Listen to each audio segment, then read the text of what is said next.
Quick warning, this script is 13,000 words long, which the recorder told me is a little over 2 hours of recording, but as you can tell from the runtime, it's definitely not that. This means I talk fast and the video is very information dense. There are timestamps below if you want to skip around to your favorite MMO or topic. The goal is that at whatever point you get bored of this and click off the video, that you come away with enough info and discussion that you feel satisfied. I believe it's all useful information, but just as a warning, if you're used to people kind of talking in circles about their points, that's not me. I want to thank everyone for watching ahead of time. This is the most researched, most edited, longest video I've ever done, and probably will ever do. So thank you everyone for watching. Please subscribe to the channel if you're interested in game reviews, game highlights, game design analyses like this one, and check out the main channel for tech reviews and retrospectives. Okay, here we go. Kiss for you.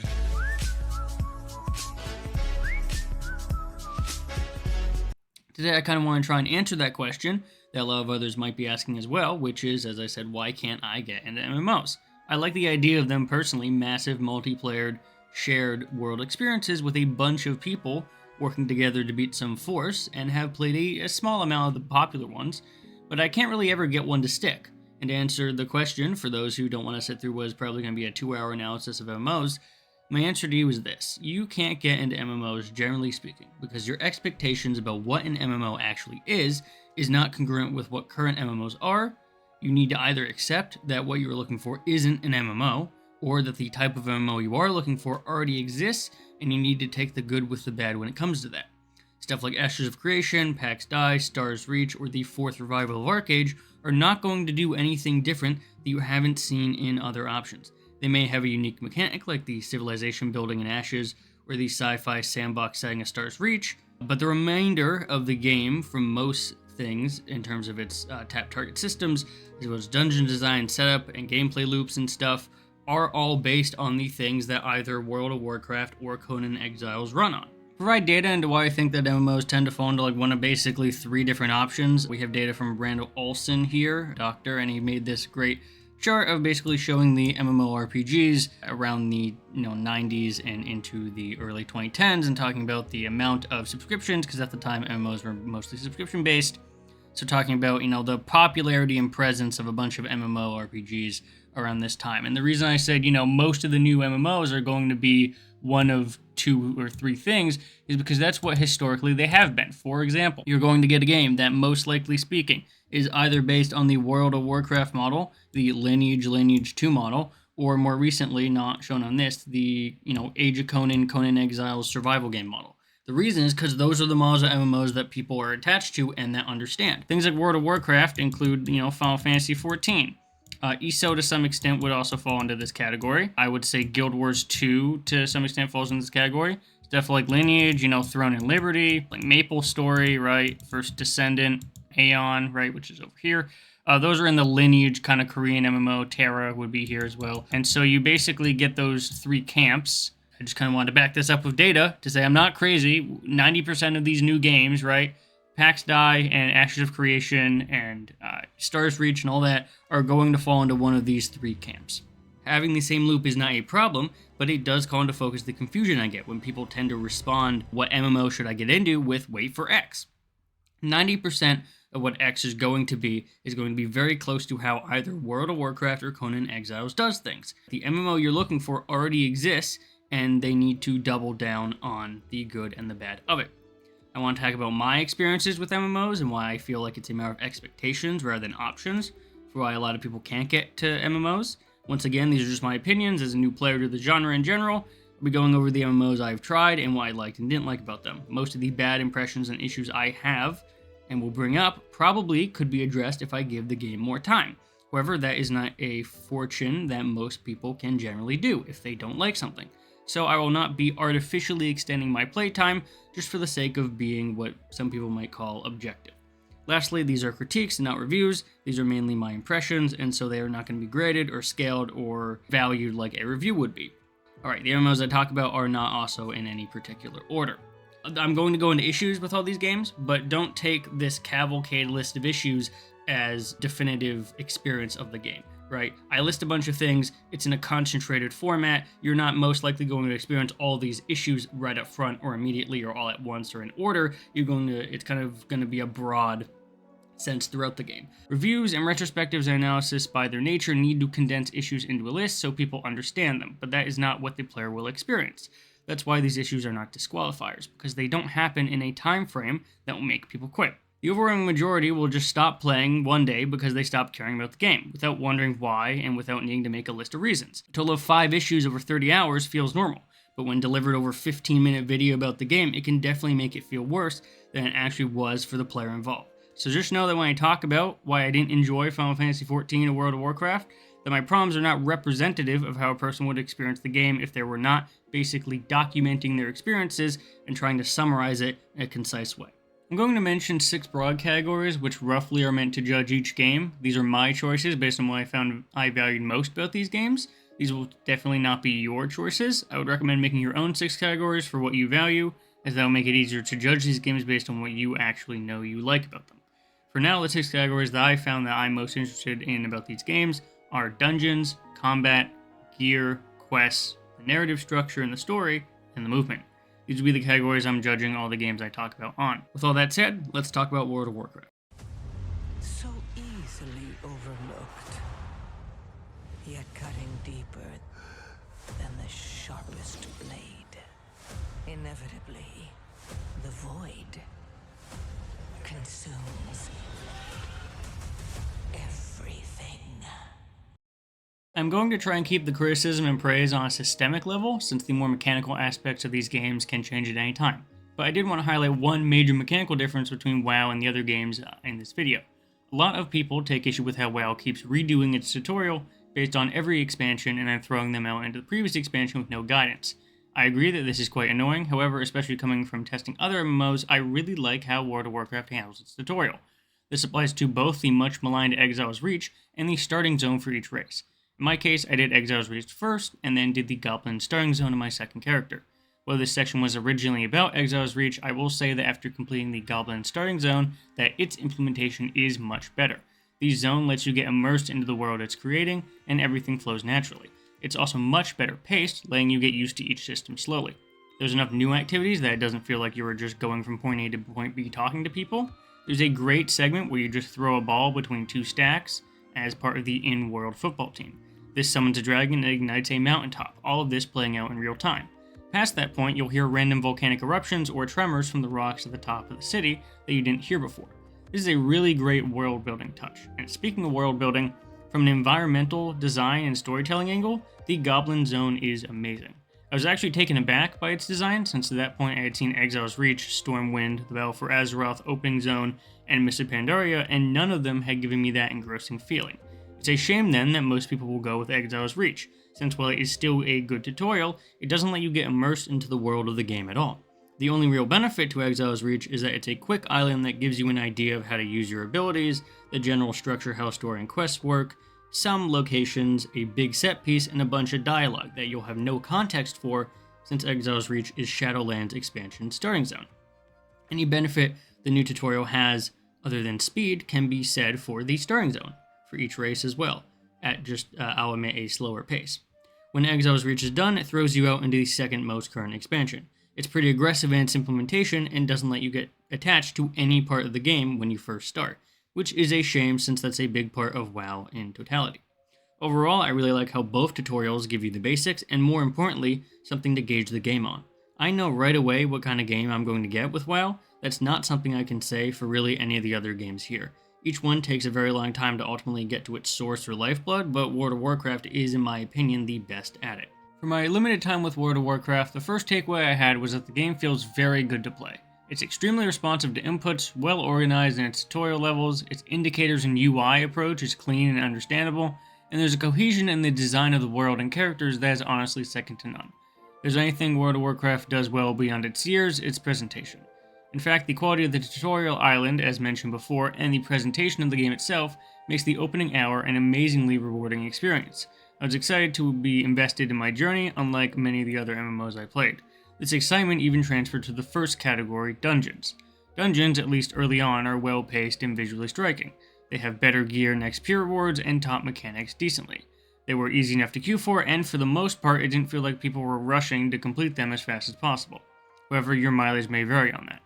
Combat felt tactical and responsive with good sound design and enemy cues, so I knew what was going on and how to avoid damage. An advantage to the kind of rush nature of retail WoW tutorials is that you do get a lot of combat abilities quickly, with a little more variety in terms of how you can modify your skills to fit your playstyle. You can modify spells to add damage or effects, add minions and pets, stack more nuanced skills like soul shards early game, which build up over time. My Warlock could transform into an animal, giving it better movement speed, quicker attacks, and more damage, not to mention also a visual change. The class feels unique with interesting gear items that other classes wouldn't get. Allowing 3 different specializations really means I can focus on mass destruction, which will play differently than a Warlock focused on poison or undead. Where I understand all 3 specializations are valid options. Allowing that alone makes it more interesting from a build perspective than the standard forward skill rotation of a white mage early on in Final Fantasy XIV, for example. Gear is visually pretty interesting and integrates well with the character models, with a greater variety on early game items. While it still suffers from the stat stick issue, the gear being visually unique and having more of it does help. Quests beyond the main story tend to be fully voice acted and have nice sets of locations specific to them, at least enough to make them feel a part of the world rather than auto-generated into the piece of the land with giant circles on them, which we'll get to later. While they may not have the narrative connection or overarching story that I would prefer, they have enough visual identity and unique enemies to make up for it. I want to be very clear that WoW quests are still the fetch quests you expect them to be, but they're fluid enough and short enough to make them quick and easy to do. It was also always clear on the map where a quest was and how to get it, unlike other MMOs like Final Fantasy XIV where you have to click on a quest multiple times to figure out where it is.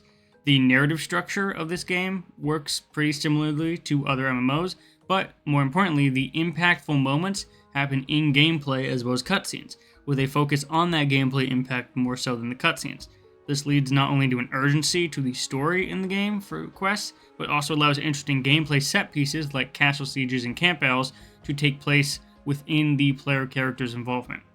All of this sounds pretty positive, and it is. However, there are 3 main issues that I have with World of Warcraft that impact my enjoyment. Addressing the final category of movement here is pretty tough, because while it does feel good, it has the same issues as 14 does. Movement is slow, with limited sprinting ability, and even less movement options, making dungeons and open world zone traversal pretty painful, slow, and cumbersome.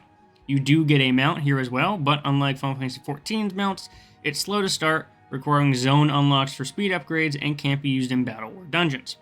My Warlock is lucky enough to have a good morph that allows quick speed, which does help reduce that frustration. The second issue I have with WoW is best described with a diorama. World of Warcraft locations feels like you just turned on a diorama display. All the lights and parts flicker on at once. While it is very flashy, it is not very immersive in the way that the more grounded fantasy setting of Final Fantasy XIV is. Whereas big cities feel touristy and attraction-like, not built from the resources around them, rather erected from thin air through magic. It's a common tag to call World of Warcraft a theme park MMO, and I feel like it is most portrayed that way in major towns and areas.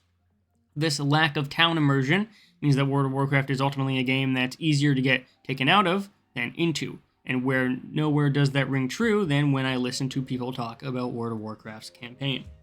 My third issue with WoW relates to what I will mention later as content, but ultimately every time anyone talks about the World of Warcraft campaign for a new expansion, it always seems like they are talking about the content to get through.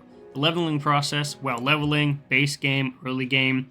When all people mention about the expansion is the 2 new mechanics and sometimes an endgame system, it tells me that the campaign, the thing that you paid for, is nothing and not worth paying attention to. I know it's been WoW's thing to skip campaign or get through it to get to the endgame, but from what I understand, most of the endgame content comes in later patch updates as it fills out into the next expansion. Meaning the bulk of the game's new expansion that you pay $50 for on top of the $15 a month sub, for an experience most people would rather pay to skip than get to the endgame content that won't be released for another couple weeks. I don't really like that perspective. I think if it has a campaign, the bulk of what the new players experience and a large part of what a returning player's experience is going to be, if that is mediocre or bad, why the hell would I stick around for the endgame? WoW feels purposely hostile to new players, especially new MMO players who are not used to the mentality of skipping the experience to get more content. That's my biggest issue with WoW, and it doesn't seem like the War Within fixes any of that mentality. The reason the mentality is so important is because it feeds into how players play and approach the game. If the general consensus is speeding through the campaign, then players who have been playing WoW for 15 years are going to blitzkrieg their way through everything and get mad at anyone who isn't. This in turn makes people who wouldn't be doing such a thing into people who do, just so that they can play the game. This churn cycle of old harassing new to get them to turn into old player mentality results in a worse game for everyone. While some of that conflict can and should be levied at the old players for that aggressive behavior, that behavior won't happen if the developers turn down the temperature that causes that aggression. The first indicator of developer heat comes in how the game is positioned. The big raid comes 2 to 3 weeks after launch, which incentivizes guilds to smash through the campaign and get gearing for the raid. Along with the reliance of plugins for boss mechanics, means the best way to play the game is the only optimal way to play the game if you want to be part of the MMO part of the game. Since most people want that experience, they're willing to go through that bullshit partially put on them by their guild, but also by the developers to feel a part of the MMO experience. And if that truly is the MMO experience of WoW and World of Warcraft-like games, I don't want that. MMOs, generally speaking, should be a celebration of community and a collective force. However, it often feels like much of what makes up the MMO landscape is the opposite. If we go beyond the toxic handful of players and the mentality they could have, which are ultimately a general microcosm of the game, not in its entirety, we still have things about the genre that feel backwards. Why are MMOs some of the most complicated games to play, to learn, and to understand? Why is it that most MMOs feel like a foreign language to a lot of people, me included, when to others it's a second language? Why do they commonly demand as much of our time as humanly possible? I don't have an answer. I just know that for a genre that should be all about creating a sense of community and player accomplishment among everyone, the genre certainly attracts a lot of the same one type of player. I'm not saying MMOs need to be simplified, I'm just saying that the goal is to have as many people playing and being a part of this world. They need to do a better job of making that possible in their design intent of the game flow. I'm mentioning Guild Wars 2 here because I think a lot of people come to the conclusion that I didn't like the mentality of WoW because I did most of it solo and played with randoms for the dungeon queue and all that kind of thing. I didn't take a part in the community aspect, and that's why to many people it would feel like WoW had an issue with that. The idea is that if I had other people in communication with, that I would have a better time and feel more connected to that community that many people used to like about WoW. And for the most part, you were right. If I had 3 other people to do dungeons with, or just general questing with, I probably would feel better about the community part of the game. But therein lies the issue. None of my friends play World of Warcraft because it's too much of a grind, too competitive, too complicated, too fast-paced, too time-intensive, too expensive. It's hard to change the community aspect of it when it feels like it's either hardcore players or people who don't actually want to be playing the game. Having those friends playing the game alongside really does, I think, make it better. Guild Wars 2 was the game where I had others to do dungeons with and puzzles with, and it was more engaging. It was more involved, and I cared more about the game more often. Unfortunately, that was right before COVID hit. My contact there from people at school mostly stopped. It was also for a little while, but then it faded afterwards. COVID for me was a particularly bad time since it occurred on the back half of my senior year of high school and lasted until my sophomore year of college. Not only was I busier trying to navigate college during COVID, but at least for me pursuing a computer science degree at the time, freshman and sophomore year, that was quite challenging, taking my time away from games and more to work. Other than occasional Jackbox streams with friends due to COVID, we couldn't really interact with others between dorms, so the only way to get into contact was outdoor spaces. Not sure if you've been to New England in a New England state before in winter, from October to March, but a large part of that outside stuff didn't really happen. Theoretically, a time when you would have the most amount of time to play games, it really didn't turn out that way. It also didn't help that for my freshman year, I was relegated to cloud streaming games since my big PC didn't fit in my makeshift double dorm I had been placed in. This ultimately kind of results in me shifting focus from playing MMOs and games in general to more passive forms of entertainment like TV. I was able to, during the end of my sophomore year, get my PC back into my dorm, and restrictions had lifted some, meaning there was more time to gather and kind of converse with others, as well as more social games. This is ultimately when I started to get into Final Fantasy XIV at the end of 2021 into 2022.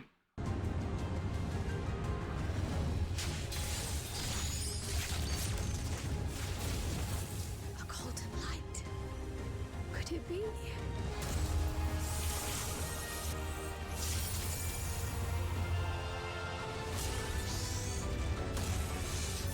To what end? I will be the next Dawn servant, and I'll protect my people's happiness to the last. Before diving into Final Fantasy XIV, I want to go a little more in depth in kind of my expectations for an MMORPG in general. The categories I gave before are what interest me most about the genre, but don't really give insights into expectations.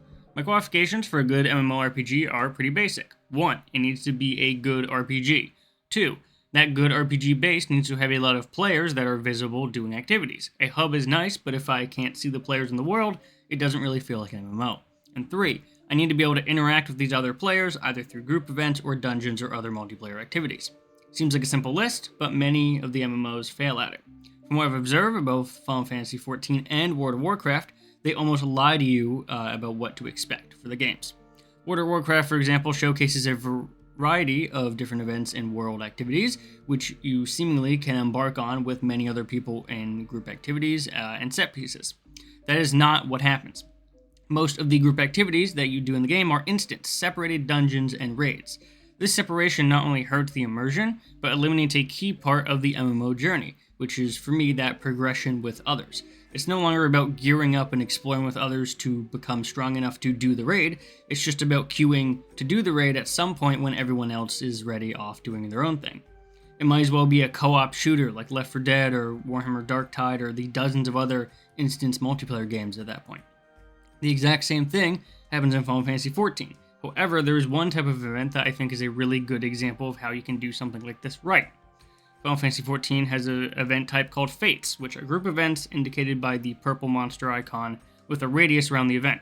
These are in-world activities to beat a mini-boss or kill enough enemies given an amount of time, and the rewards are based on the amount that you give to that total.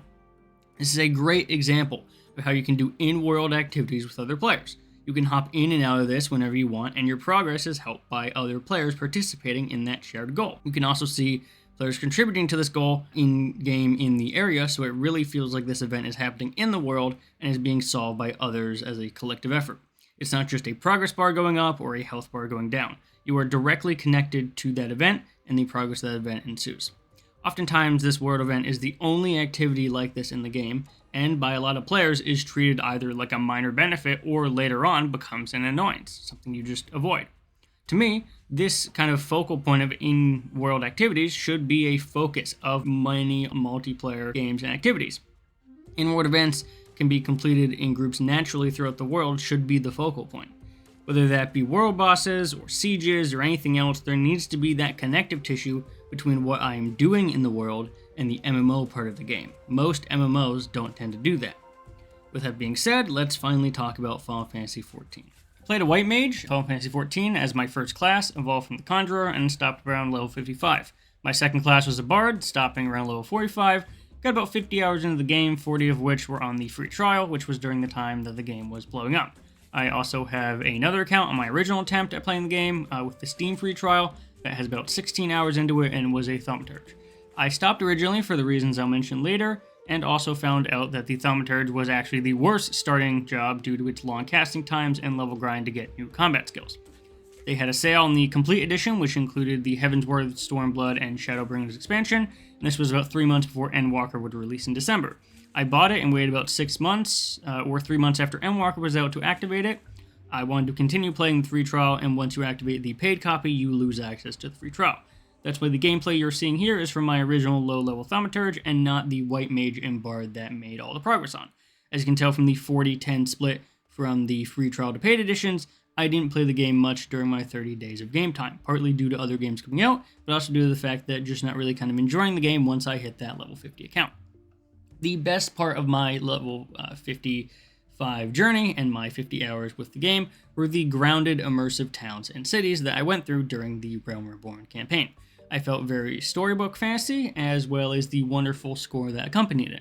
Walking around the towns and into the open zones around it made the world feel very connected and like a real place. It was not overblown or exaggerated, elements were placed where they felt they needed to be, and same goes for the NPCs. The open zone aspect allowed a sense of scale and realism and helped me get into the world being presented. This is heightened further by the whimsical and orchestral score that makes each area right at home. This is an often overlooked but important aspect of MMO experience for a new player is how easy it is to get immersed in what you're doing. The game is at its best when it's able to effortlessly get you into that state of mind. Unfortunately, that's about all I cared about for in this game. I want to be very clear that my issues are fundamental to how the game loop works and has nothing to do with the content on offer, which obviously changes based on what expansion you're playing. Each of the categories I'm going to mention are well tuned and are adequately designed. There is nothing wrong with any of their implementations in this game, but the base that they use, at least for me, doesn't work well. The categories I didn't enjoy, as I mentioned before, are the dungeons, combat, gearing, quests, narrative structure, and movement. They'll be on the left side so you can see what I'm being talked about on each section. Dungeons were better as a DPS than a healer, but ultimately they felt like busy work devoid of any good rewards, meaningful XP, or tips/help to learn the game systems. Dungeons were, however, well paced and pretty visually interesting with enough stuff being done to avoid feeling boring. One nice element is some dungeons have hidden bosses that can be beat for extra gear, which I think is a good touch. I just wish there was more that had these kind of things and it was incentivized to do it a little bit more. Dungeons, generally speaking, did not feel worth doing past the first clear. The XP and gear gain never felt worth it, and the dungeons rarely tried teaching new mechanics or new ways of doing something you hadn't done before. There were no new puzzles, combat challenges, or special encounters. Most dungeons revolved around the same put object into slot or kill the enemy, with the key format throughout my time with A Realm Reborn and the start of Heavensward. The end would always be a boss fight, which would usually get killed quicker than its Phase 2 or Phase 3 could activate, since everyone had, typically speaking by that point, already done the dungeon many times and knew the boss as well as how to deal max damage. This wasn't very useful to someone like me who hadn't done this a ton of time and was trying to learn the best practices. I never felt like any dungeon was worth doing past the first time, since the first clear gives good XP, but subsequent ones give a lot less. Maybe something they could have done, which to kind of do less dungeons, maybe have a couple different versions of the dungeons that are selected at random, so that when you queue, even if you've done all three of them and have the same end goal of being the boss, just having that slightly different variation in layout, or maybe different objectives in the middle of it, would definitely increase the variety and let the dungeons not feel as fatigue-inducing as they tend to do in this game. Giving some kind of incentive to others to keep repeating these dungeons a lot of the time, instead of just using it to grind the best ones. A lot of the time you'll have the best dungeons for whatever you're doing, and people just grind those and they ignore everything else. So maybe that would fix the problem if there's a little bit more variety in them. A randomized element could also potentially add more repeat play to dungeons, so that there's never not a reason to go back to it. It would give a longevity to the experience instead of dungeons effectively being used as just content, something I mentioned above when I talked about World of Warcraft. Combat for this game is slow and monotonous, dependent on timing and rotations rather than strategy or variety. It is okay for combat to be more focused on that timing and class rotation, but to me, doing very similar 4-skill rotations while needing to stand still to cast any of them is not fun. It's possible this changes with other classes, but in both the White Mage Healer and the Bard jobs, most of my skills required a standstill to cast. This becomes an eternity with the 2.5 second global cooldown on all spells, and the fact that you don't get any off cooldown spells until a considerable amount into the game. There are little options for changes in the game plan, since you can't exactly communicate with 3 other people that you want to change strategies all of a sudden, and a lot of it comes down to damage or mechanic checks. It seems a lot of the time, if I'm not doing my one thing over and over again, then I'm playing it wrong. Now, this doesn't affect me too much for a majority of my playthrough because, as I said, everyone else already knew what they were doing, and early stuff wasn't that punishing. But it gets to a point where it ends up being a rough transition from you don't need to worry about doing damage or healing correctly to all of a sudden the entire team wipe because you didn't heal in the right order. When the only person you get matched with on old content is people who have done it before, you don't learn as much as a team of new people, losing to a mechanic over and over again. The learning has been optimized out of the experience. I want to be clear that having dungeons or bosses be damage checks or mechanics is not the problem, but to me, it's also not fun or interesting, especially early on when everything is much easier. The game plan is always do your one thing over and over and avoid the orange circles. You are rarely incentivized to do more than the basic hit, heal, buff rotation. The combat could get crazier later on, as I've seen, with more skills not on that global cooldown, and you get more interesting effects for the skills that do more. However, in the 50 hours that I played, I didn't really get a chance to do that, partially due to the ease of the content, but also to the people I was with. Again, the learning was optimized out of this experience, until all that was left was either a basic level understanding of the game's combat, or a no handcuffs anything goes approach where you need to understand the 1 or 2 things you need to do, and do them well. Maybe the transition between the two isn't as rough as I think it is, and there is more good progression between those 2 things. However, it feels like that responsibility falls to me, requiring me to do enough content that I become comfortable with my kit to move up and take more responsibility. There is just one problem with that. Why would I bother doing any of these dungeons again? This comes back to incentives. Since we already established that I wasn't doing these dungeons past the first clear because they were fun, let's talk about gear. The reward for doing these dungeons are boring stat sticks with little to no cosmetic variety or modifications to make them more interesting. In the interest of balance, they made gear boring. Since your class is tied to your weapon, the only weapon I can get as a white mage is a staff. That staff will be brown or white wood color until I get a higher level trait or extreme coils. The same goes for most gear collected. It never seems like there is a unique piece of gear like a chest piece or boots that is class unique. There isn't a bard's boot that has a harp on it, or a bard's helmet that lets you turn your arrows poisonous, or a bard quiver that lets you cast volleys faster than before. The only modifications on gears are like +1 to vitality or +2 to intelligence. For being an MMORPG, it does a bad job of giving you anything role-playing game related. I want to feel like my gear is contributing to my build, and it never feels like that in Final Fantasy XIV. Lack of variety in gear visuals and gear usefulness means all gear boils down to numbers and not interesting modifiers. It's not until the extreme trials occurs that you get any unique looking gear. It is probably not the same for all classes, but especially early on, very little of interest happens gear-wise, both visually and mechanically. You can dye the gear, but it's expensive to do so, and dyes need to be earned. A lot of dye is just a muted version of blue or yellow and does not add a lot of variety, other than some awful colors that don't really match other things. Questing in this game involves tasks beyond the main scenario, and they're pretty standard, but they are also kind of a lack of motivation. They're decent XP and nothing more. There's no voice acting, very little voice acting, no connecting quest chains, no overarching side stories, no variety in locations. Very rarely does the quest involve more than just killing an enemy or collecting an item. These necessarily wouldn't be so bad if they took place in interesting locations, but all the quests seem to use the same set of locations for the main quest or just areas of the land with yellow circles on them.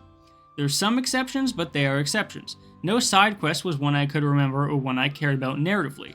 Quests you can't do yet are also clogged on the screen with red icons on the lock that only unlock once that requirement is met. These also would not be an issue if they were hideable, but they are not hideable, and you can't see the requirements to unlock them until you go to that location. There's also an issue on clarity, as the quest icon shows up even if that quest is on another floor. The icon itself won't change, it will just be near another icon showing stairs that oftentimes is only visible once you zoom in and is frequently hidden by the initial quest icon. There are a number of times I went to a location thinking it's where a quest is, just to have it shown that the quest was up another flight of stairs that I couldn't get to from where I was. I want to dive into the clarity aspect of this game a little bit more because it actually is becoming an issue. So similar to World of Warcraft, on the map when you're selecting where to go, you basically just have the town names or the city names. And that would be fine if the clarity of how to get to those places was all good like it is in WoW, but it's not. A lot of the time, especially in the example I'm trying to show you here, I was trying to get to this next story quest, and it was in a place that I did not have the attunement stone or the teleport thing for. And because of that, I had to TP to the base that I had, the starting area for that, since I didn't have the attunement, and it was okay, that's my fault. And then I had to remember and find where the airship landing is, because that is the only way to get to this location. There was no icon for finding out where the airship landing was. There was just a name that was called, Hunting Strip or something like that. So I had to find where that was, go to it. All right. My problem is that I had accepted a purple quest, which is like a hey, unlock new content quest, right before doing this. It happened to be that quest was basically a quest to go to the Golden Saucer. The person that you talk to get to where I need to go was also the person you talked to get to the Golden Saucer. So this quest overrid a main story quest and forced me into doing that side quest effectively first. When I got to this place, when I got to that airship landing, and I clicked on the person, I was like, oh, this is the wrong place. This is where I redeemed the Gold Saucer thing. It's not where I need to go, right? I realized after about 10 minutes trying to find where to go that it actually was the right place, and it just forced me to do the side quest that I didn't want to do instead of the main quest, which to me felt ridiculous. So I do that, I go to the Golden Saucer, I go right back out, go to where I need to go, attune to the statue, we're all good, right? Then I get annoyed that there's so many markers everywhere, so many nameplates, right? And I'm like, okay, I know I can fix that, so I go to character config, I go to where it just says display UI, and I try and fix it. And where it says others, I click on others, and then it says, other player characters. I'm like, okay, because my main issue is the other player characters minions that are out have the name tags on them, and there's a ton of those, and they're really annoying. So I'm like, okay, I want to turn those off. So I go to others, go to other player characters, and I click on the companion thing, and I set when targeted and the pet one, and I set when targeted. I hit apply, and nothing happens. I'm like, okay, weird.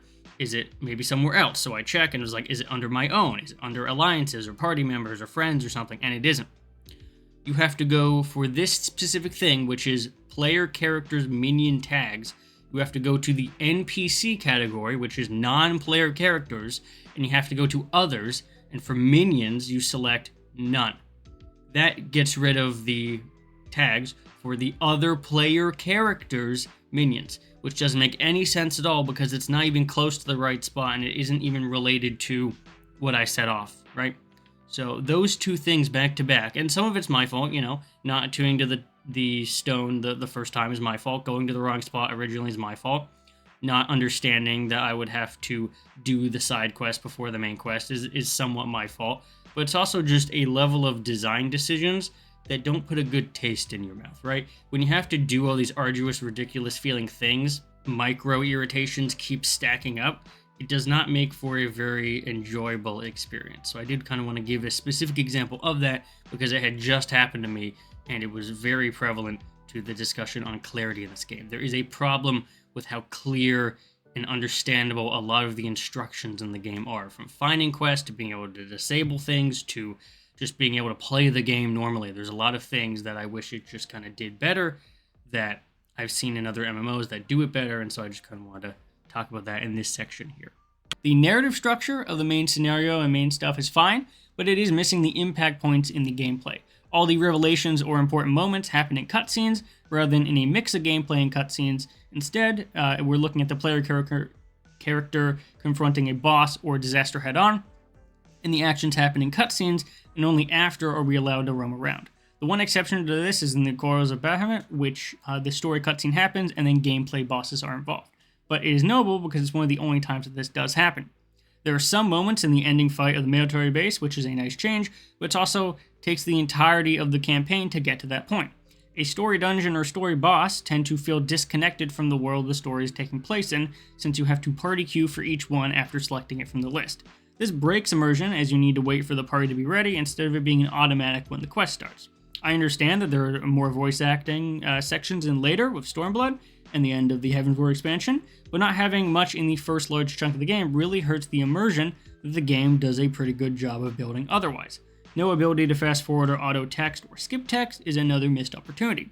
You can skip cutscenes thankfully, although it would be nice to hold E or some other type of key to be able to escape, and then click yes to escape instead of just clicking it once. Finally, movement in Final Fantasy XIV is pretty painful. I do not understand, generally speaking, MMOs feeling the need to make movement as slow and dull as possible. Final Fantasy XIV, World of Warcraft, Guild Wars 2, New World, Phantasy Star Online 2, etc. all have slow and painful movement with few tricks to compensate. Movement in Final Fantasy XIV is limited to walking and slightly sprinting, which is on cooldown. Jumping is never used as a mechanical tool, and there's no dodging, teleporting, flying, etc. You do get a mount, but you need to do mount quests in each zone in order to increase its speed, and it can't be used in battle. General movement makes traveling the open world zones and doing dungeons quite slow. I understand it's for balancing around boss dungeons and limited area spaces, but it just makes the game feel worse to play. I get that this is not an action game, but at least making the sprint a permanent toggle instead of a cooldown outside of combat would go a long way. The mana and global cooldown already exist, there doesn't feel the need or a reason to have cooldown on sprinting. All of this, the dungeons, combat, gear, quests, narrative structure, and movement, combine to make a game that isn't satisfying to play or go through. There are some highlights definitely, but the game overall feels quite tedious. This doesn't make the game bad, it just makes it very controlled and contained, and for me, lacking free will. There's a set way the game is played, and there can be little allowed in deviations. Warriors of Mirror, stand fast against Mora's minions.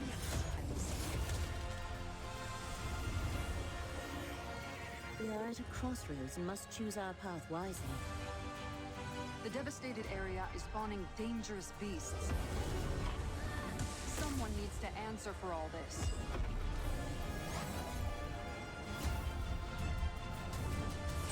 Overwhelm our foes!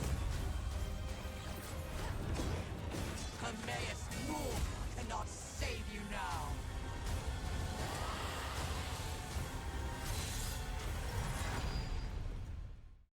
Now, I went over my issues with Final Fantasy XIV and how I believe World of Warcraft, while doing them better, still has its flaws in its player and game flow mentality, on top of the less appealing attraction-like structures of its locations. I want to be very clear that when I talk about ESO now, that I think the game still has problems. In fact, I'll get out of the way now. There are a lot of complaints that I have about ESO. I'm not going to be dick riding here, I just kind of want to get them out. So here's my issues with this game up front before I go into, I think, what it does right. ESO suffers from mount unlocks are quite annoying. The shop sells XP scrolls, assistants, inventory and bank upgrades, guild rank boosters, rider points, crafting stones, loot boxes, repair kits, health mana potions, and loot collection pets. The expansions are pretty hit or miss every year. Combat is floaty. There's a forced sub if you want to actually use a main system mechanic of crafting, unbalanced PvP, unbalanced PvE, reuse of content, loot boxes, boring armor design, dull graphical style, fear of missing out, bullcrap for login bonuses, paid dungeons, abandoning expansions, and the monetization aspect of it.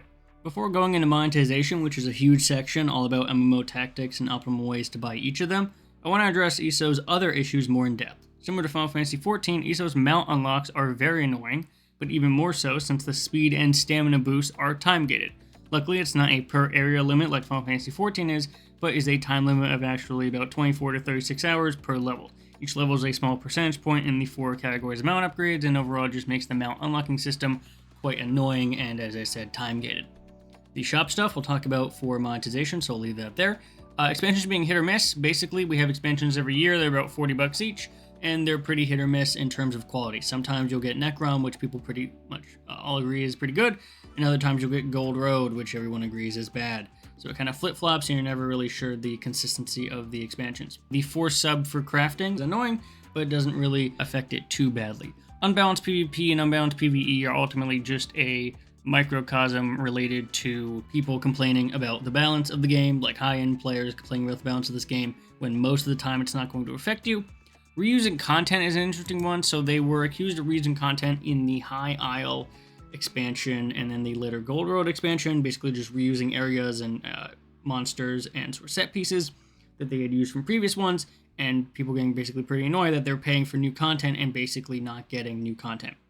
The armor, the kind of concerns over ESO's boring armor and dull graphical style definitely come from a place that is more subjective, but I would say ultimately the boring armor is related to the fact that there's not a lot of crazy, wacky, weird graphical styles, if you will, in terms of armor.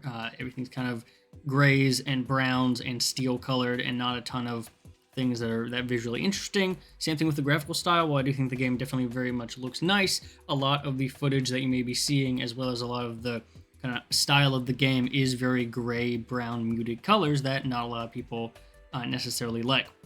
The fear of missing out for login stuff is quite interesting. There's a daily login bonus for some reason in this game, and it gets quite annoying when you have to log in every day to get these items, and some of these items can only very efficiently be gotten from like free players, if you will, from these login bonuses. So it's kind of annoying that you have to kind of log in consistently in order to do that.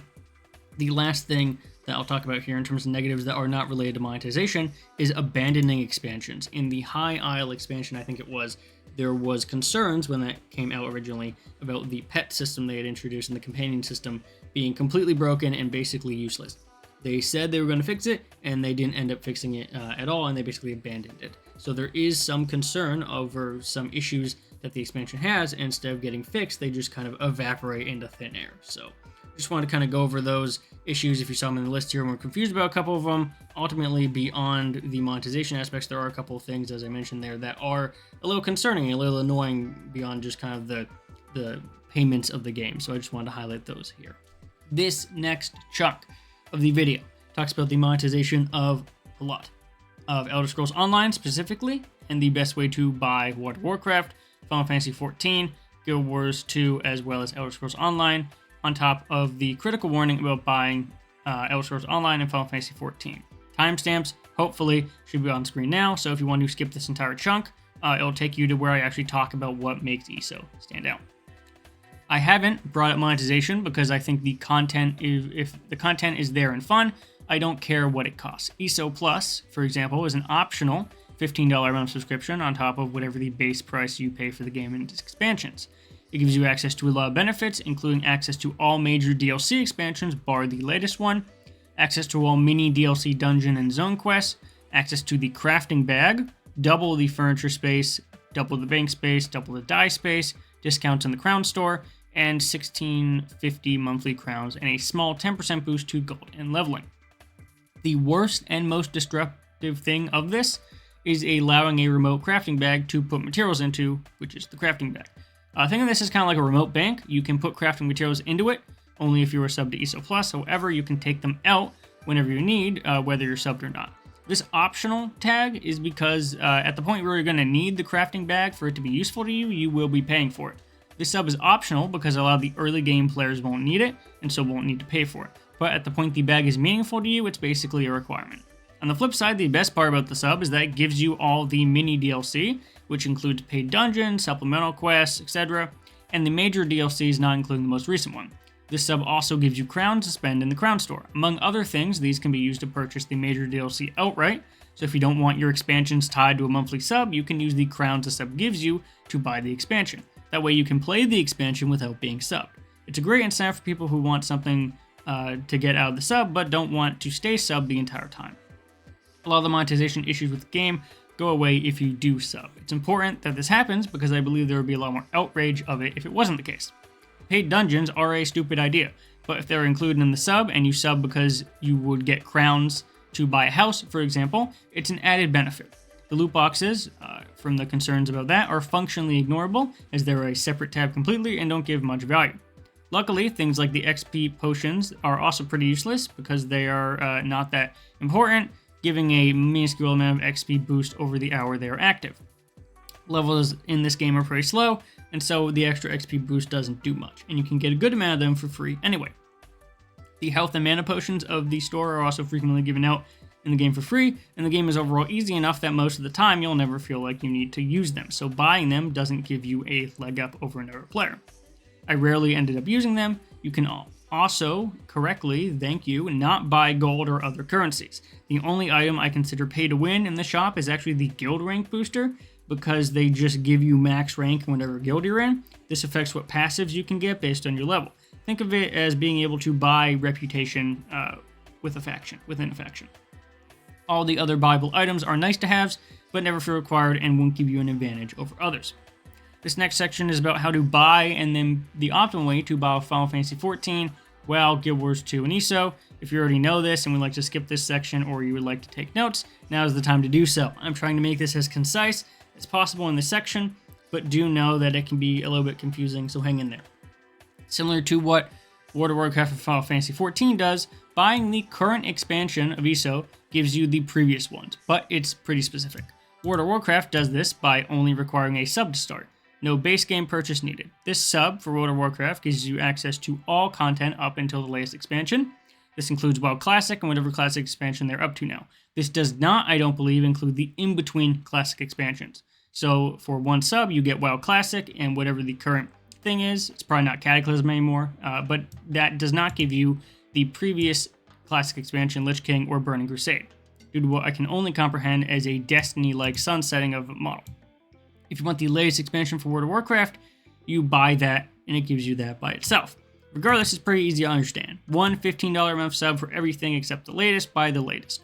Due to WoW's content law, I must also disclose that the existence of the WoW token, which lets you buy in-game time with in-game gold on the auction house, allowing you to not need to pay for that sub if you get enough in-game currency. No, I will not be going in further into the implications of this, buying WoW tokens with gold, so just be aware of that.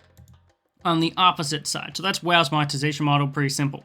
On the opposite side, you have Final Fantasy XIV, which does require the base game purchase, but that includes 30 days of game time and the Heaven's Word expansion. Buying the latest Dawn Trail, or in this case, Dawn Trail, gives you the in-between Stormblood, Shadowbringers, and Endwalker expansions. You are still then required to pay the $15 a month service after the 30 days are included. You can buy a complete edition, which is the usually best way to optimally buy the game.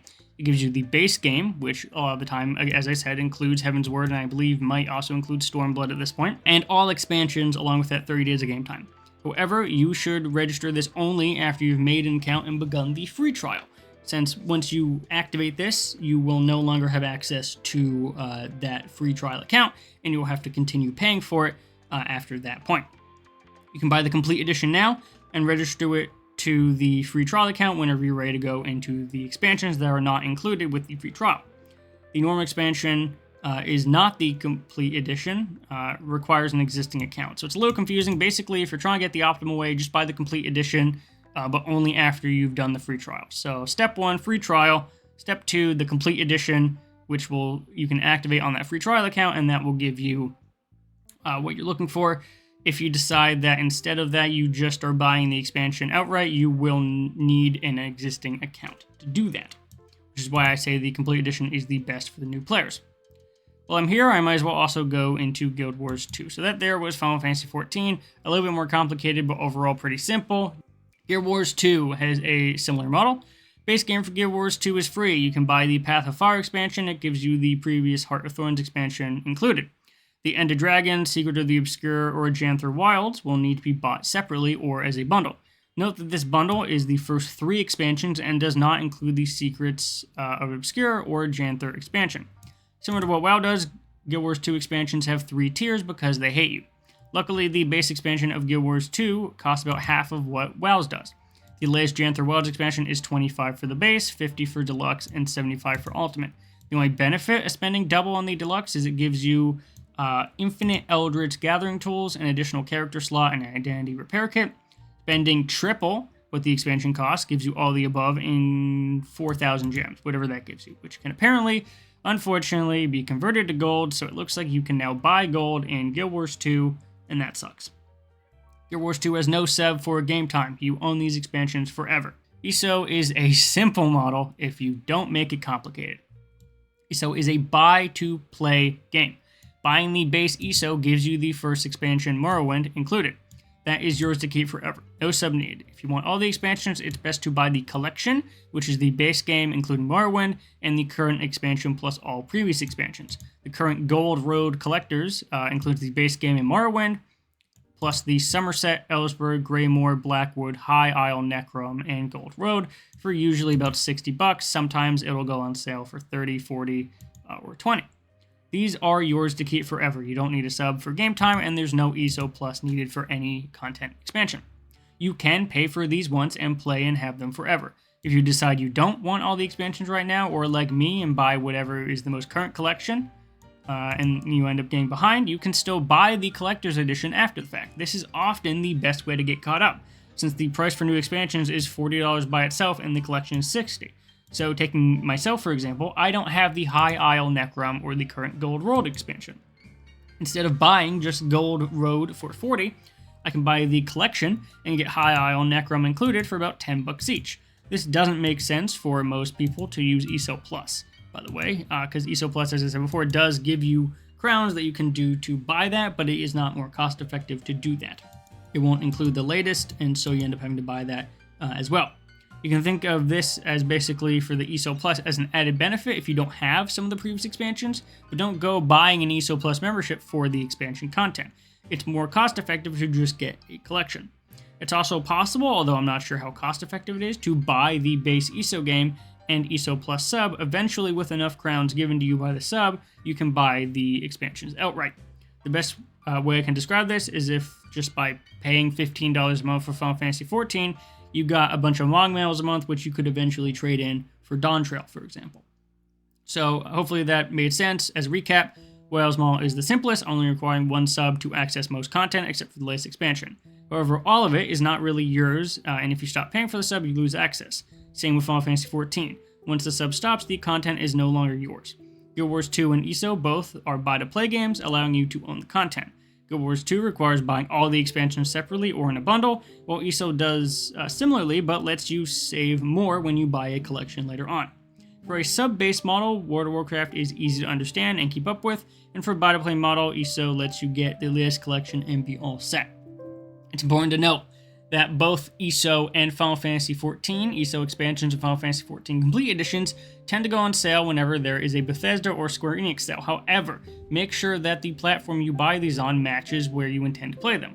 A Square Enix site sale on Final Fantasy XIV gives you that version of the game and can be registered to a Final Fantasy XIV free trial account.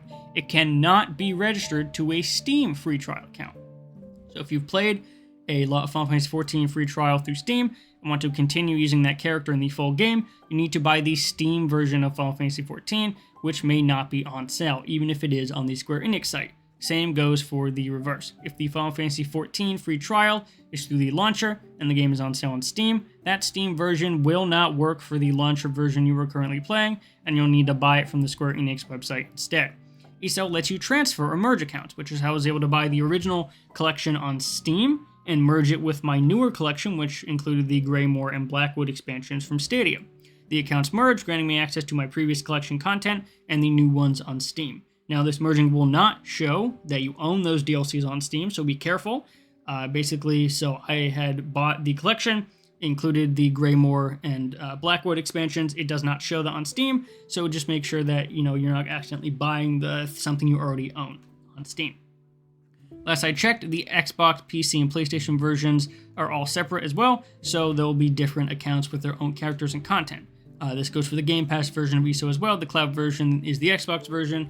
And so if you're playing any of those different versions, you need to buy the corresponding version on your respective platforms. Now that monetization and buying process is covered, let's talk about why ESO feels so good and so much different. Remember the 6 categories I talked about before: dungeons, combat, gear, quests, narrative, and movement. Well, here are the things that I think set ESO apart. The list of things that set ESO apart are the combat customization, the movement, the music, the world, especially the questing, the location variety, the voice acting, the regional stories, the delves, the dungeons, the gear crafting, the gear variety, the buy one's nature, and the sub model. All these aspects are things ESO does well and are included in the 6 categories that I had issues with the other games. I want to highlight movement, gear, and quest because I think they're the most relevant to the discussion. Movement in ESO is quick. You can sprint everywhere and mounts are fast even at the base riding speed. You can jump, dodge, teleport, block, and break attacks all while moving. You're never forced into a position, and movement plays a key role in combat. Depending on your gear, movement can be even quicker or have additional effects after a dodge. Gear itself, while it is very grounded, is also interesting from its modifications. ESO is not afraid to give you weapons and armor stats. These stats are separate from your class abilities or the skills that you get from disciplines or guild affiliates. Some skills only work if you have certain weapon types or a hand type. These modifiers on items are things like added lightning damage, chain attacks, poison stacking, better gold chances, etc. They are not plain stat increases. You can have 2 sets of weapons similar to Guild Wars 2, letting you have different skills per weapon slot. The movement and gear already make for a more engaging combat system where variety and strategy can take center stage. The wide array of abilities from both your class, your specialization, and guild means you can mix and match what you want to play, and it's viable. Given enough time, certain skills transform in a skill tree to sort of allow you to choose where it goes. These aren't just deciding between ice and fire modifier for a skill either. It's a massive change where it basically becomes a new skill. What you go with mostly depends on what build you're taking advantage of. I wouldn't want a skill transformation to go into spending stamina if I'm building for magic use. So, for that option, I'll choose the magic spell instead. All this would ultimately be for nothing if there wasn't interesting things to accomplish with this movement and gear, and that is where we get to questing. Questing is the best part about this game. Unlike World of Warcraft, no one talks about the experience of playing ESO as a leveling or early game. The journey is greater than the destination in ESO.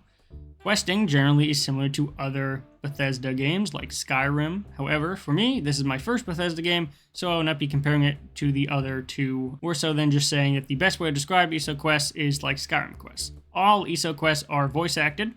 Side quests are meaningful with frequently recurring characters, quest chains, unique locations, regional stories, and memorable moments. The Rivenspire regional story is one of my favorites. I won't spoil it. So the gameplay you're going to be seeing here will have some dialogue blocked out, but you can pop up to this town overrun by vampires, talk to the head vampire, and they talk about a plot of destruction caused by this ritual that's being plotted. This will take you around the town, into the mountaintops, Doomcrag, the towers, ruins, and the mansion, involving a good amount of voice dialogue, locations, and events. The reward for this is also pretty good, and it also scales depending on when you get to it. The main Rivenspire regional quest line is about 12 quests long, with an additional 35 quests that are around that region. These additional quests are more fetch quest-like, but similar to WoW, are quick and easy to do. And unlike WoW, they are also voiced. I want to mention these regional story quests are also known as like zone quests, but I'm not going to be using them to refer to zone quests because they can kind of get a little confusing. The regional storylines can be completed in any order. The alliance zones, which again are interconnected quest lines between zones, will need to be completed in a certain order. Most of the experience of playing ESO comes from these regional storylines, and as someone who doesn't even have all of the expansions, I'm 50 hours, 60 hours in, and I've only done a handful of regional storylines. I haven't been to Blackwood, Greymoor, or Morrowind yet for their quest lines. Since they can be done in any order, most players will start with a zone quest for the region they start in, which will be the most current region of the expansion they own. For me, when I got my third expansion, Ellsberg dropped, so the first regional story quest was that one. The journal helpfully lays out which part of the regional story and quest and what part of the main story and quest you're on, so you always know where you're going. Oftentimes in World of Warcraft, the region I was in never dictated what story I was going to be taking part in, which is why my WoW footage, which I thought I was going to show a Dragonflight tutorial, instead had me going to the Mists of Pandaria expansion. Questing really is the most engaging and thoughtful part of the game. For a more specific example, after you beat the Rivenspire regional story and save Shorenhelm, you are given a choice of who to crown ruler of the city. You have to pick between one of two options, which do end up affecting your allies you get later in the later quests. Right after that choice, which is shown as an in-game cutscene with all parties involved, you are given another quest option right away. The current queen, who is at the ceremony, asks you to investigate some necromancers she fears are from her husband's past and want revenge. It's a nice natural lead-in from saving the city in the previous quest to attending the ceremony to crown the ruler to another quest from the result of that attendance. All the quests in the original storylines tend to feel connected in this way. I wasn't required to do this, but I might as well have been since it was so close. Directly outside of that ceremony grounding is a bounty hunter who asked me to follow a figure, which I do until he drops a coin into the well. Inscribed on the coin is a message, which I need to send to a friend to get decoded. Once it's decoded, it details a cookbook, which has great importance to an assassin later on. I raid the figure's house, and I find that cookbook, which is an illegal item since it belongs to a criminal. I have a choice now, to turn in the figure for the criminal compliance or to keep a secret. The cookbook then, depending on my choice, is sent to the bounty hunter, who rewards me and then asks me to kill the killer. Finding the killer outside the city and bringing back the note. The one I described here is instance, or separated from anything else. Anyone can join in at any moment and take part in that quest, and you can see from the footage that someone did try and do that at the end there. It involved following a target, finding an informant, training and bartering for information, which I could have intimidated them instead if I had that skill, resulting in no money being lost. It was also a choice of whether to rat out a target or keep it a secret later on. There was some combat and a scout reward. Not to mention, everything was voice acted and there was decent animations attached to it.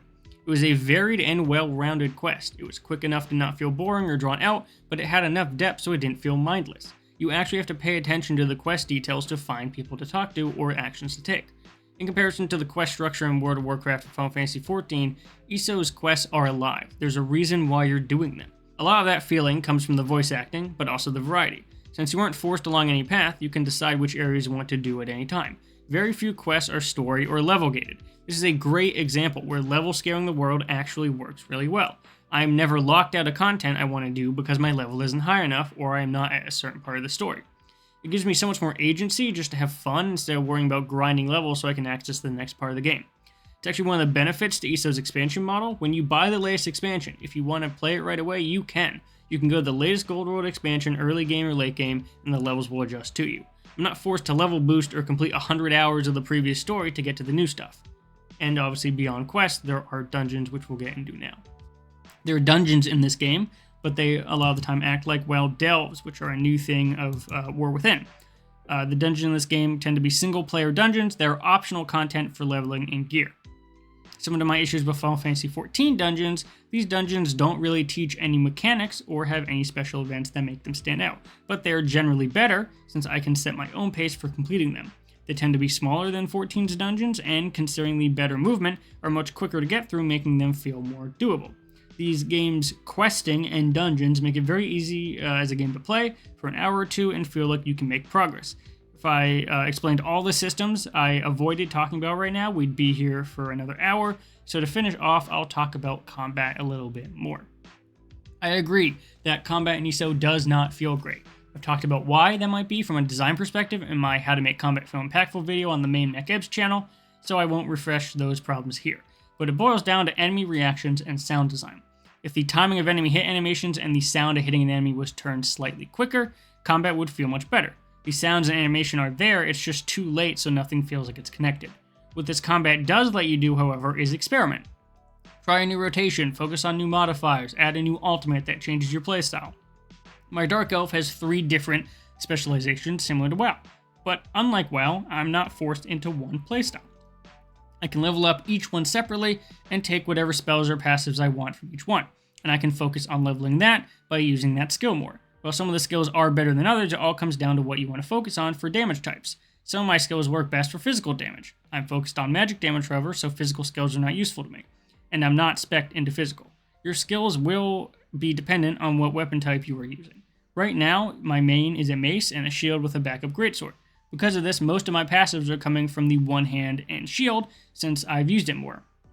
I am, however, not stuck with it, and can change using the greatsword as my primary weapon whenever I want. And unlike Final Fantasy XIV, that doesn't change my class. The passives I give myself are based on the weapons and specialization I choose to level. This free-flowing leveling system means you are rarely rushed into a decision before you know what's actually going on.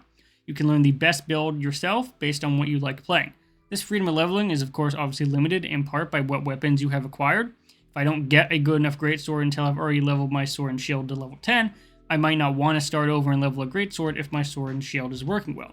This is the ultimate time decision that ESO puts to the player more so than other games. You can level whatever you want, but are you willing to put in the time to do so? Other games that have life skills have a similar structure that can affect the main gameplay, but only ESO and New World really have this direct attachment to their main combat loop. Both games reward the use of certain weapon types, whose levels allow better specialization into them at the cost of needing to re-level the new weapons. I really like this system in both games, but I can see how it can be annoying and grindy if you want to use a lot of different weapons. I also want to mention that this is combat customization focus. When it comes to weapons and stats and skills based on specializations, it's all based on the PvE content. PvE content isn't super concerned with balance or competitive viability, so you don't need to worry about the overall level scaling of a skill. Skills, generally speaking, scale well with your level, until you try PvP. A lot of ESO endgame is PvP focused, however this is not a PvP endgame specific game. A large amount of updates for the base game do end up going into PvP, however, for balance. The most recent update is adding 7 new PvP maps and new PvP item sets. I do want to be clear that, well, as I said before, PvP is part of the game. It is not a PvP-focused game. Majority of your experience in this game is going to be PvE content with optional PvP-based areas. This is not a flip of the Switch PvP. There are certain areas that PvP zones like Cyrodiil and objective-focused game modes like Battlegrounds / Imperial City and Alliance Wars. I won't be discussing the impact of the combat system in PvP because it's a very debated topic, and I haven't actually done enough PvP to give my opinion on that yet. Overall, I'm willing to take the combat that might feel less impactful for combat that doesn't get stale after a couple minutes because of that customizability and variety. Said nothing about sailing through the very gates of hell. Hell is all but inevitable. The island calls to those who forge their own destiny. You will be mine soon enough.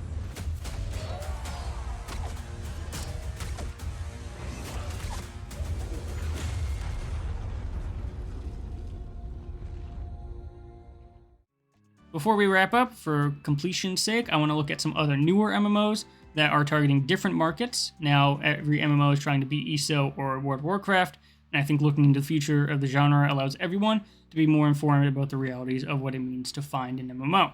These new MMOs are not inferior to what already exists and are just as much viable options for someone next MMO that might be World of Warcraft or ESO. The only thing we can judge them on is how long they last. For many, Throne and Liberty, Lost Ark, and New World are reminders of the failure of modern MMOs. Their inability to adapt and learn from mistakes, their unwillingness to change systems or structures to benefit the players, and their reliance on fear of missing out tactics to get people coming back. Lost Ark, Throne, Liberty, and New World have those 3 elements, but all I care about is what do these games play like, and what's the barrier to entry. All 3 games play well, they are responsive and customizable, and have large content offerings. They have fleshed out early, mid, and late game activities. They're generally speaking complete games that are made competently and with the planned or active support system. The issue for many people is not playing the game itself, like could be said for other MMOs like Conan Exiles, EVE Online, and RuneScape, that are more focused on fulfilling their niches than being complete experiences. The issue for a lot of people is that barrier to entry for these games. Lost Ark and Throne and Liberty are broadly perceived as pay-to-win Korean grindfest with minimal rewarding endgame and a painful FOMO tactic like daily quests, limited item shops or boss items, auction house currency, and limited use customization, dyes, and cosmetics. New World is seen as a dead game focused on PvP, brought down by its creators, lack of updates, lack of availability, and lack of players, which are needed to support the game. All those qualifiers for those three games are all broadly true, and the barriers to getting into these games as well. They are not disqualifications, however. The only time you will see a disqualifier is when the core base leaves the game, and that usually happens when they run out of stuff to do, not when an unpopular decision is made. New World specifically is a frustrating one to talk about because I was sold into the game by people comparing it to ESO with better combat and life skilling. I don't want to bog down this already long video by going through those 6 categories again with New World, Throne and Liberty, and the others I'll mention, so I'll just skip to my issues with them now. This may be a weird comparison, but to me New World feels like a hero shooter. Its movement and combat feel designed for a hero shooter, with skill attached to weapons, weapon skill trees, and a proficiency system. Instead of trying to be an RPG with various ways to build your character from race abilities, class passives, guild bonuses, special stats like intimidation, etc., New World takes a hero shooter approach by tying combat to weapons, weapon proficiency, and skill-based cooldowns. It doesn't feel like I build a character, more so than I pick a hero from a list based on the weapon I like using. It's a very limited approach, and it's designed like this because, like a hero shooter, New World wants to be a PvP-focused experience. You can't have an effective, somewhat balanced PvP game without dramatically adjusting how skills work. It makes sense then that there's only 4 broad weapon types: melee sword types, bows, guns, and spears, with only maybe 4 possible abilities per character and only 2 active on any given weapon. It can't be designed any other way when the focus is on that guild versus guild combat, which we'll get to later. Since the combat is designed this way, it really only works in that PvP context. The issue is, New World is not a primarily PvP experience, and the majority of what players are going to be doing is open world quests, life scaling, and dungeons. When your combat isn't designed for those things, what happens is it becomes very repetitive, and stale, and stagnant. Say what you will about the at first overwhelming hotbar-based system of World of Warcraft and Final Fantasy XIV, but those tried and tested methods work for the setting they are providing. You get a lot of options that all feel pretty unique and are for increasingly specific scenarios. The vast amount of abilities also fit into the world that these games take place in, so it doesn't break the immersion. It makes sense that I can have 40 different spells as a warlock in WoW, since they come from my actual spellbook and take time to cast. Beyond that, even though I don't personally like how Final Fantasy XIV handles its rotations, having multiple options for solutions given the enemy is a really good way to try and make a simple rotation more engaging. Even in ESO, which tries a similar, more grounded approach to its combat, you can have race-specific abilities, guild-specific passives, and armor-specific buffs. ESO also has that weapon-tiered skill proficiency system that New World has, but it's not the only system the game relies on to give you options. One of my 6 abilities comes from that sword and shield skill tree, but the others come from the ways that I've built up my character throughout the time I've been playing the game. New World is not interested in giving players that same experience, which, in my opinion, really hurts its ability to make me care about the game. So if the combat is rigid and lacking build options, and the RPG aspects are purposely weak to facilitate a more PvP focus, then the more single-player parts of the game must be why people are flocking to it. Let's take a look at New World's world and what can be done with it. New World has a very odd world, kind of a middle ground between the grounded early Settlers combat and the wild fantasy elements, which could have worked in its favor, but they didn't do anything with that concept. There are skeletons, bears, zombies, some bigger worm-like things in the desert, wolves, but that's pretty much it. It feels like they could have gone way harder into the fantasy in this colonial time setting that they made. These fantasy creatures don't feel that threatening or otherworldly if I can just use a standard axe or basic blunderbuss from the 1300s to kill them. I should feel overwhelmed by the power of a giant worm or a wizard, but I don't, and so they can't have that intended effect of making me believe in this world. You can easily forget that the main theme of the game is this telepathic monster that you need to stop in order so that they don't end civilization. I would rather have a more fantasy element set with a set dressing of early colonialism than the other way around. It would let the developers stretch the fantasy muscle more and give them a larger pool to draw from, since as it stands, nothing in the game sells the fantasy part of its world. Maybe the questing in dungeons can make up for the lackluster world, poor combat variety, non-existent RPG systems, and general bad starting performance? Surprisingly, I actually really like the questing in dungeons in New World. It shouldn't come as much of a shock considering they are very similar to ESO, but they do the formula well. A lot of quests are well voice acted and involve a decent amount of finding, collecting, searching, and fighting. It's not quite at ESO's level of interactivity, but certainly better than World of Warcraft or Final Fantasy XIV's quest design. Quests are also clearly marked on the map and easy to keep track of. The dungeons are on a similar level of quality, with great visual identity and teach mechanics well, with decently rewarding XP and gear upgrades. While these elements are a great part of the game, they don't save New World from the other issues I mentioned. It doesn't matter how good the questing or dungeons are if I can't get lost in them. The combat, RPG shallowness, and movement take me out of being able to enjoy the good parts of this game. It's why I would actually still recommend giving New World a shot if you like ESO, but definitely expect that it's more geared towards that PvP focus and not to expect the granularity that you've come to expect from games like ESO. Rises the hope of those to come. Forging new bonds and find and rebuild liberty anew.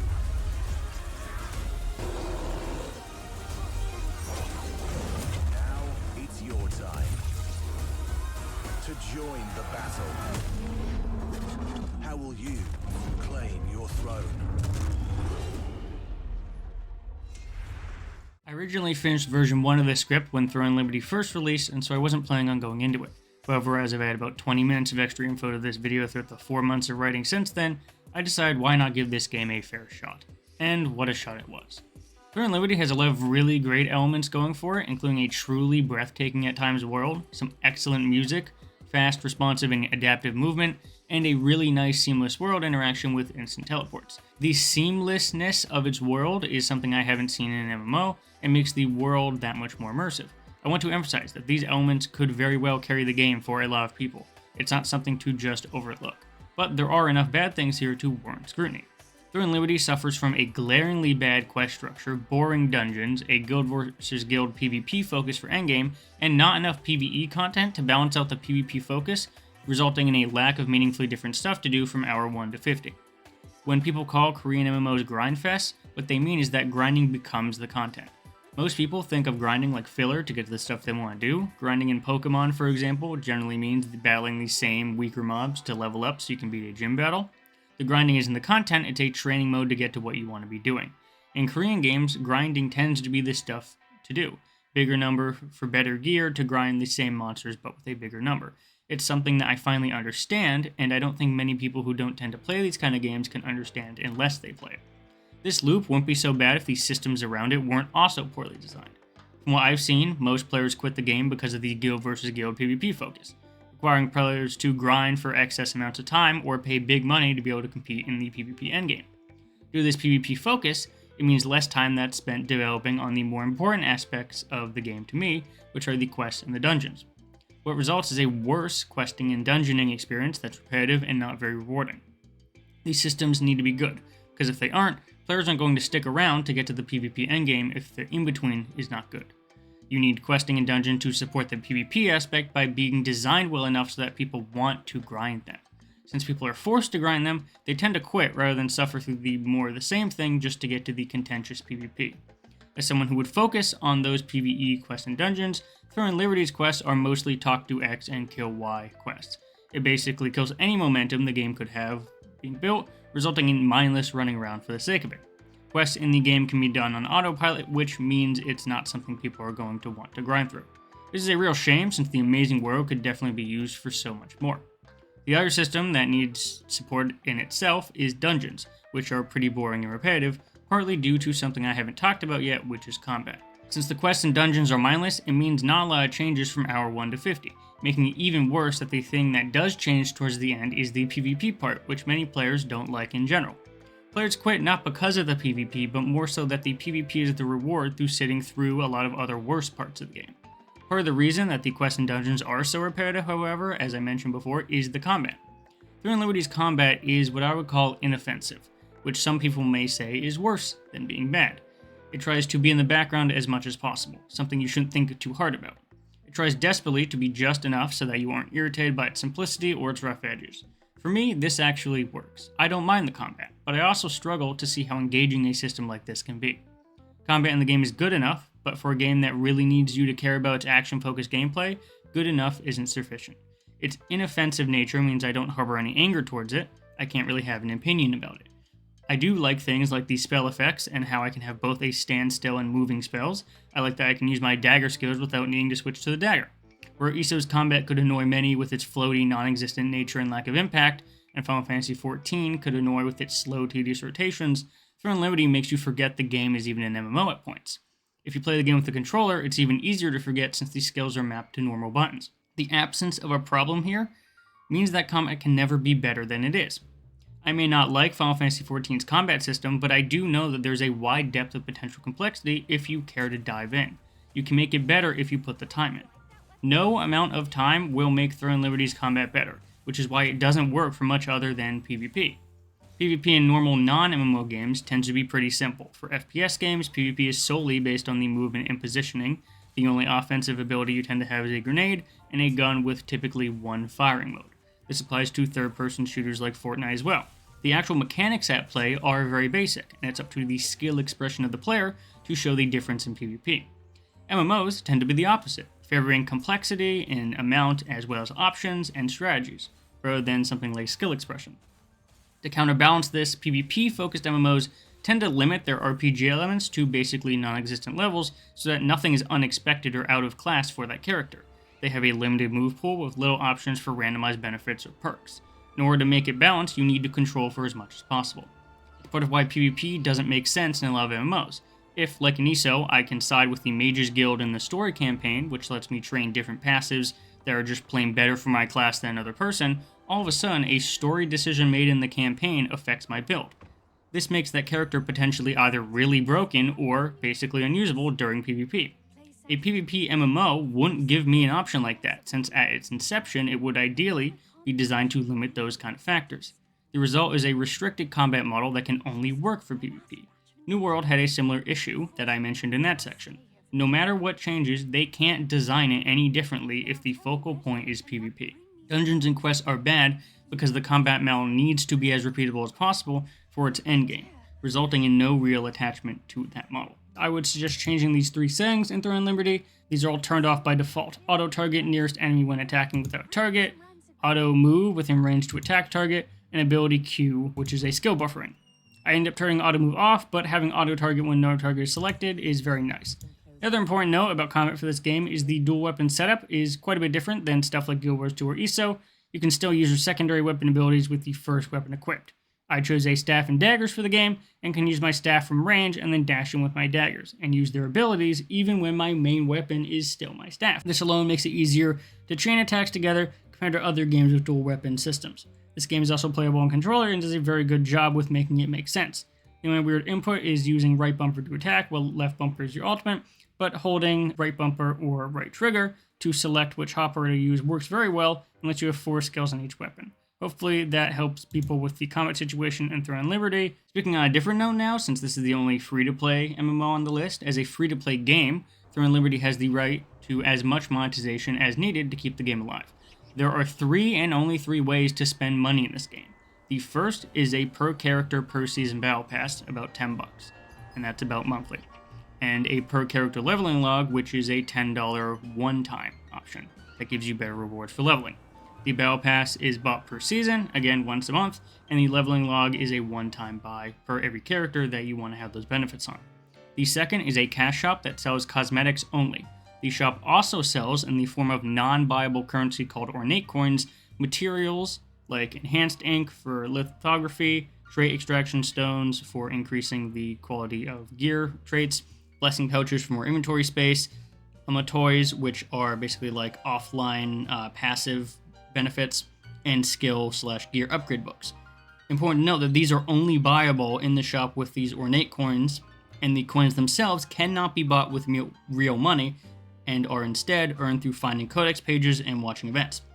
That means any of those convenience item materials can be earned through normal gameplay and interacting with the community. There are no level boosting, no XP multipliers, no materials sold, no items sold, no gold sold. The third and final way to spend money on the game is through the auction house. But unlike World of Warcraft or Guild Wars 2, there is a lot of restrictions in place. The first restriction, you cannot sell items bought in the shop in the auction house. The second restriction, there is no WoW token-like system, meaning you can't buy gold in the auction house. The third restriction, there isn't a Lost Ark blessing system either, so you don't need to worry about needing to buy kind of a sub-base buff in order to play the game. The fourth restriction, you can only buy base level gear. Quoting here from the blog post when they talked about this, any gear that has been advanced or upgraded in any way is not eligible to be listed for sale. Gear obtained from instance content, such as co-op dungeons and guild raids, are also not available to be listed in the auction house. This means that a player must still play and upgrade their gear in order to reach the highest level, even if they acquire that gear from the auction house. The fifth restriction, weapon mastery. You cannot purchase anything on the auction house that increases your weapon mastery. The sixth restriction is on skills. Skills require training books in order to enhance. You cannot buy training books directly on the auction house. You can craft them, and one of the materials that you need for crafting is available on the auction house, but the second material, parchments, are not. So there's no way to get around this by buying the materials you need for the book. You have to grind normally, and you can't pay to skip that. The seventh and final restriction is on gear score. Increasing your gear score requires growth stones. Growth stones cannot be purchased on the auction house. So, as you can see, a large quantity of the progression materials cannot be bought on the auction house, and only base level gear can be bought, meaning someone that's trying to whale the game would still need to grind for the items to be able to upgrade that gear they bought in the auction house. Unlike most MMOs, you can't just skip the grind here by paying money. The auction house also lets free-to-play players earn that premium currency, and since there is no distinction between paid Lucent, which is the premium currency, and the auction house version, a free-to-play player can sell the game gear at that base level for Lucent and buy the battle pass and leveling log. I think overall that this is a pretty good deal, especially since there isn't a forced sub like WoW or Final Fantasy XIV would. The expansions up to this point have been free, and the currency can be earned in-game by trading or winning a PvP event called Castle Sieges. So yes, while from a basic definition you can buy money and get gear, I would argue that the way Throne Liberty handles it means it's much more player-friendly and free-to-play friendly than even what most MMOs tend to do with things like level boosting. How can you give Throne Liberty flack for its practices, but for some reason literally level boosting your character to max level, which unlocks all the skills and gear, is seen as fine? On a game like WoW or Final Fantasy XIV, where you already pay a $15 a month sub and $50+ for the expansion, you can also level boost and get max level stuff. For that, I think Throne Liberty's approach is fair and gives incentives for free-to-play players as well to keep playing, as they can earn that in-game premium currency themselves. There's one practice, however, that I will argue against, and that's time gating. There's a new expansion coming out March 6, which is very nice, but a piece of that new endgame content is called a Nebula Island, and it is locked behind a 7-hour-a-week limit, unless you buy more charges, which I assume will be available via premium currency. In total, this isn't a huge deal, but it is something that I am getting a little bit annoyed about when they do these time-gating things. However, overall, I would recommend that you check out Throne Liberty, since none of the issues I mentioned are deal breakers for me, merely that some things can be improved. There's enough here that I warrant checking out, especially since this is the only MMO here that is free. I have not played enough Lost Ark to give my analysis on it, however, it is a useful talking point to bring up the other issues that free-to-play MMOs tend to have. For a recap, Lost Ark released and broke records, becoming in a top 5 position of all-time Steam concurrent player count at about 1.3 million people. In the fear of those people running out of stuff to do quickly, Smilegate, the developers, backported a lot of the bosses and features from the Korean version of the game to the international version. However, they also, in a similar vein to World of Warcraft, did this too quickly without the time needed to adjust the frequency that this is done. So they end up flooding the game with an arms race mentality where groups need to gear as soon as possible to beat the new bosses before the next boss released. This effectively speed ran the problems with the game that most likely they could have avoided had they done this in a more normal time frame content model. It quickly became apparent that farming materials on alts, which you can then send your main character to speed up gear acquisition, was the best way to get ready for new bosses. This is a time-consuming process, normally requiring grinding on 3 or more alts for enough materials to feed into the main one you want to use. Bot farming became an extremely common and near necessary action due to the ferocity of this release model, and so ultimately resulting in a lot of people leaving the game because of this kind of bot-centric nature. Most of the people you'd be playing with and interacting with would be bots, and so it wasn't a good experience to basically be forced to bot alt accounts to feed in just to be able to keep up with the grind. I am mentioning a section I brought up at the start of the video because it's important to reiterate. The majority of players will not experience the issues in Lost Ark or Throne and Liberty with the same concentration that I mentioned above. Same with New World. An average player will never experience the weight of all the bad decisions that led up to that point. All they'll experience is the dead game. Reviews and retrospectives and analyses by their nature need to condense these issues into a list so people understand them, but that is not what the player will experience. That's why all those issues are not disqualifiers, because they don't happen in a time frame that would make people quit. A New World player or a lapsed New World player will not internalize and concentrate their problems with the game like I or any other reviewer would. The overwhelming majority will just stop playing one day because they stopped caring about the game, without wondering why or without needing to make a list of reasons. It is only in our pursuit of an overview are the problems of any given title shown clearly, which is why I think we should be doing less analysis and more enjoyment when an opinion is made. The best time I've had playing a game are the ones where I have as little info as possible. I don't tend to do game reviews of complete single-player games because I feel like they misrepresent what it actually is like to play the game. As I said before, a total of 5 issues over 30 hours feels normal, but when delivered over a 15-minute video about the game, it can definitely make it feel worse than it would be for everyone involved. The overall package, to me, remembering the 6 categories that should be on the left, is best served by Elder Scrolls Online generally. Your mileage will obviously vary depending on what categories you choose as the most important. So as an exercise, remembering the original question asked of why can't I get into an MMO? I want everyone to list their 6 important categories they believe are critical in determining their enjoyment of an MMO experience. Then take the most recent MMO you tried and see how they fit into those categories. Do you notice that the category specifically one stands out as especially bad or good? If so, maybe look for an MMO with specialization in that category. If you care a lot about balance and want an MMO that feels like each class had a good balance in PvE and PvP, then look for games with a PvP focus as their balance will be tuned for equality in class kits. If, like me, you care a lot about world immersion and quests, then RPG-focused game like Elder Scrolls Online or Guild Wars 2 are best. If the focus for you is on the MMO aspect with raids, large player pools all rushing into a boss at once, then Final Fantasy XIV or World of Warcraft raids might be what you're looking for. It all comes back to what I answered at the beginning. It's not a lack of options that is preventing people from getting into an MMO, it's either that they aren't looking for an MMO, or what they want is already out there and they need to take the good with the bad. If you're a lapsed player, examine those categories now and your staple MMO. Does your MMO still meet those requirements, or have your requirements changed over time and the MMO you once touted about does not work anymore? The worst thing you can do yourself is hold on to something that doesn't exist anymore. Try new things, MMO and otherwise, remembering the 6 categories you made. Whichever fills the void best and is fun is the thing you're looking for, regardless of reviews. Thank you everyone for watching. This is my longest video by far and the most researched video to date, and I hope you're able to help people that need this kind of thing and better determine their options. I make zero money from this, and I do this because I love talking about games, so subscribe to MacEbs Gaming for more gaming content, so to MacEbs for more content related to consumer tech reviews and retrospectives. Like and comment to keep up with the engagement, and I'll see everyone in the next video.